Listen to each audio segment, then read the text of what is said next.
எல்லாருக்கும் hi, welcome to அபியின் உலகம். இன்றைக்கி நம்ம சேனலில் ஒரு ஸ்வீட் ரெசிபி ரோஷ்போரா எப்படி பண்ணலாங்கிறது தான் பார்க்க போகிறோம். இது பார்த்திங்கன்னா பெங்காலி சைடு ரொம்ப ஃபேமஸான ஒரு ஸ்வீட் ரெசிபி. இது செய்கிறதுக்கு தேவையான பொருள்கள், இதோட மெஷர்மெண்ட்ஸ் எல்லாமே டிஸ்கிரிப்ஷன் பாக்ஸில் கொடுத்துருக்கேன், செக் பண்ணிக்கோங்க. வாங்க ரோஷ்போரா பண்ணுறதுக்கு ஸ்டார்ட் பண்ணிடலாம். இதுக்கு முக்கியமாக நமக்கு தேவையான பொருள்னு பார்த்தா வெள்ளை ரவை. நம்ம உப்புமாக்கெலாம் யூஸ் பண்ணுவோம் இல்லையா, அந்த மாதிரி நார்மலான ரவை தான் நான் இன்றைக்கி எடுத்துருக்கிறேன்.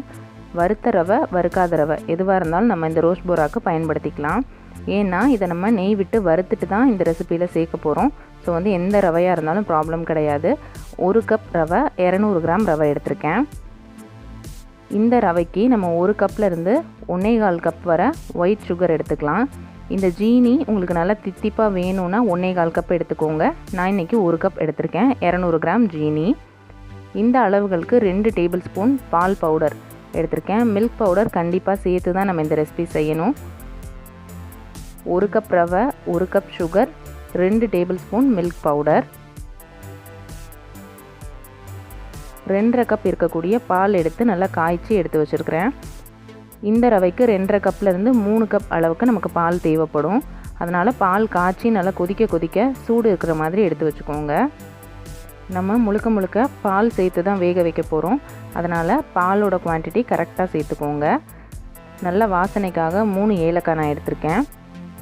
1/2 டீஸ்பூன் இருக்கக்கூடிய பேக்கிங் சோடா, நம்ம குக்கிங்க்கெலாம் யூஸ் பண்ணுவோம் இல்லையா, ஆப்ப சோடான்னு சொல்லுவோம், சமையல் சோடா, அது 1/2 டீஸ்பூன் எடுத்து வச்சுருக்கேன்.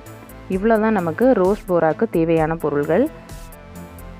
ஃபஸ்ட்டு நம்ம எடுத்துருக்கக்கூடிய ரவையை மிக்ஸி ஜாரில் சேர்த்துட்டு 1-2 பொடிச்சு எடுத்துக்க போகிறோம். இது டைரெக்டாக அப்படியே சேர்த்திங்கன்னா நமக்கு உப்புமா மாதிரி வந்துடும். அதனால் இந்த மாதிரி பொடிச்சிட்டு சேர்க்குறப்ப இன்னும் கொஞ்சம் கூட சாஃப்ட் அண்ட் ஸ்மூத்தாக கிடைக்கும் நமக்கு. இது கூட ஒரே ஒரு ஏலக்காய் அரோமாக்காக சேர்த்துருக்கேன். பாருங்கள், சும்மா ஒரு 10லேருந்து 12 சுற்று கொடுத்தா போதும். 1-2 நமக்கு பொடியாகி வந்துடும். இந்த அளவுக்கு நமக்கு இருக்கணும், மணல் மாதிரி இருக்கணும்.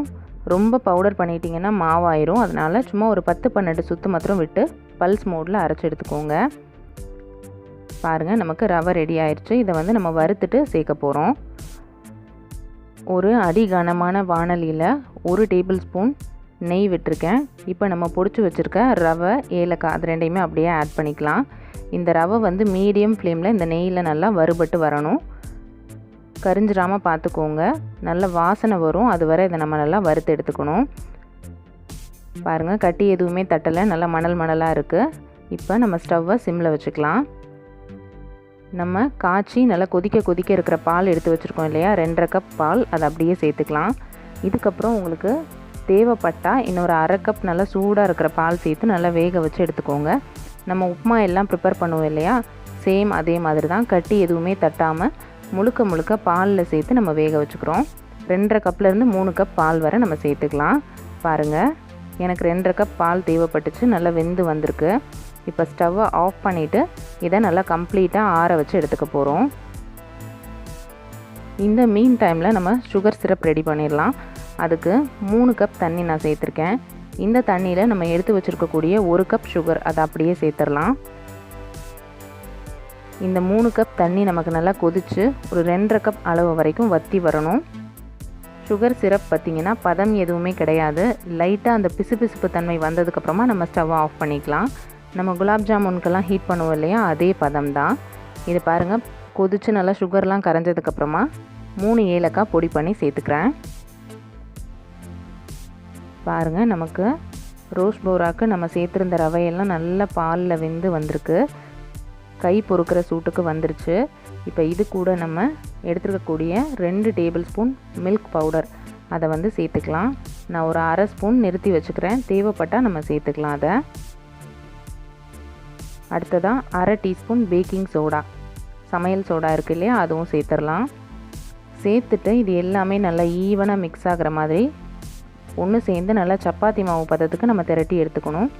கட்டியாக இருக்கக்கூடாது. நம்ம சேர்த்துருக்க மில்க் பவுடர் நல்லா மிக்ஸ் ஆகி வரணும். இது நம்ம எந்த அளவுக்கு நல்லா சாஃப்டாக பிணைகிறோமோ அந்த அளவுக்கு நமக்கு ரோஷ்போரா நல்லா சாஃப்டாக கிடைக்கும். பாருங்கள், இப்போ கையில் கொஞ்சமாக நெய் தேய்ச்சிருக்கேன். இதில் ஒரு சின்ன பாலாக எடுத்துகிட்டு நம்ம கிராக் எதுவுமே இல்லாத மாதிரி உருட்டி எடுத்துக்க போகிறோம். முடிஞ்ச வரை நல்லா அழுத்தம் கொடுத்து நம்ம வேக வச்சுருக்க ரவையை நல்லா சாஃப்டாக பிணைஞ்சு எடுத்துக்கோங்க. இப்போ பாருங்கள், நமக்கு பால்ஸ் ரெடி ஆயாச்சு. இதை வந்து இந்த மாதிரி ஃப்ளாட்டாக தட்டிட்டு நம்ம சேர்த்துக்க போகிறோம். உங்களுக்கு எந்த ஷேப்பில் வேணுமோ நீங்கள் அந்த மாதிரி ப்ரிப்பேர் பண்ணி எடுத்துக்கலாம். இந்த மாதிரி நம்ம வேக வச்சுருக்க எல்லா ரவையுமே ப்ரிப்பேர் பண்ணி எடுத்து வச்சுக்கலாம். பாருங்கள், ஒரு பேனில் சன்ஃப்ளவர் ஆயில் ஹீட் பண்ணியிருக்கேன். நம்மளோட எல்லா பால்ஸுமே ரெடி ஆயாச்சு. நீங்கள் உங்களுக்கு வேணும்னா இந்த மாதிரி நீல ஷேப்பில் கூட ஓவல் மாதிரி உருட்டி எடுத்து வச்சுக்கலாம். இது பாருங்கள், குட்டியாக மினி இட்லி மாதிரி இருக்குது. இதை வந்து நல்லா கொதிக்க இருக்கிற ஆயிலில் நம்ம சேர்க்க போகிறோம். அதுக்கு முன்னாடி நம்மளோட சுகர் சிரப் கொதிச்சிட்ருக்கு.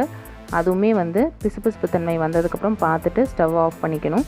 ரெண்டுமே side by side, sugar syrup ஒரு சைட் ப்ளஸ் வந்து ஃப்ரை பண்ணுறது ஒரு சைட் பண்ணால் நமக்கு கரெக்டாக இருக்கும். பாருங்கள், பிசுன்னு இருக்குது. இந்த பதம் இருந்தால் போதும், கம்பி பதம் வரணுங்கிறதெல்லாம் கிடையாது. இப்போ பாருங்கள், ஸ்டவ்வை ஃபுல் ஃப்ளேமில் வச்சுட்டு நம்ம ப்ரிப்பேர் பண்ணி வச்சுருக்கிற ரோஷ்போரா எல்லாத்தையுமே 1 by 1 ஆட் பண்ணிக்கலாம். இதை சேர்த்துட்டு அடுப்பை மீடியம் ஃப்ளேமில் வச்சு எல்லா சைட்ஸுமே நல்லா கோல்டன் ப்ரௌன் கலரில் வெந்து வர வரைக்கும் குக் பண்ணி எடுத்துக்கணும்.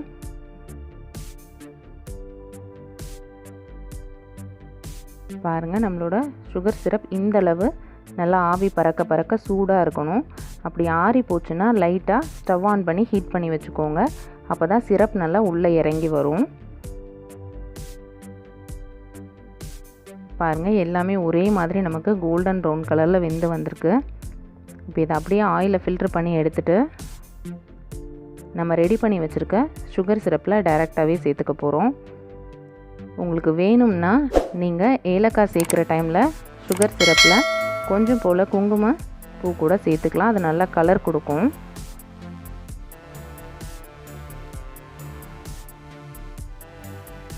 பாருங்கள், அப்படியே சேர்த்தாச்சு. இது சுட இருக்கப்பவே நல்லா அந்த சுகர் சிரப்லாம் அப்சர்வ் பண்ணிக்கும். இது கிட்டத்தட்ட 1 மணி நேரத்துலேருந்து 2 மணி நேரம் அப்படியே ரெஸ்ட் பண்ணிடுங்க, ஊற விட்டுருங்க. இது ஊறினதுக்கப்புறம் நமக்கு சூப்பராக நல்லா சாஃப்ட் அண்ட் ஸ்பாஞ்சியாக பெங்காலி ஸ்பெஷல் ரோஷ்போரா ரெடி ஆயிரும். இதை வந்து நம்ம சிம்பிளாக சொல்லணும்னா ரவா குலாப் ஜாமுன் அப்படின்னு சொல்லிடலாம். நார்மலாக ரெடிமேட் மிக்ஸ் வாங்கி நம்ம குலாப் ஜாமுன் ப்ரிப்பேர் பண்ணுவோம். இந்த மாதிரி ரவை வச்சு ப்ரிப்பேர் பண்ணி பாருங்கள். ரொம்ப டிஃப்ரெண்ட்டாக டேஸ்டியாக சூப்பராகவுமே இருக்கும். கண்டிப்பாக நீங்களும் இந்த ரோஷ்போரா ரெசிபியை உங்கள் வீட்டில் ட்ரை பண்ணி பாருங்கள். ட்ரை பண்ணிவிட்டு உங்களோட ஃபீட்பேக்ஸை என்னோட கமெண்ட் செக்ஷனில் ஷேர் பண்ணுங்கள். வீடியோஸ் பிடிச்சிருந்தா நம்ம சேனல் அபியின் உலகம்க்கு சப்ஸ்கிரைப் பண்ணி ஷேர் பண்ணிடுங்க. தேங்க்யூ.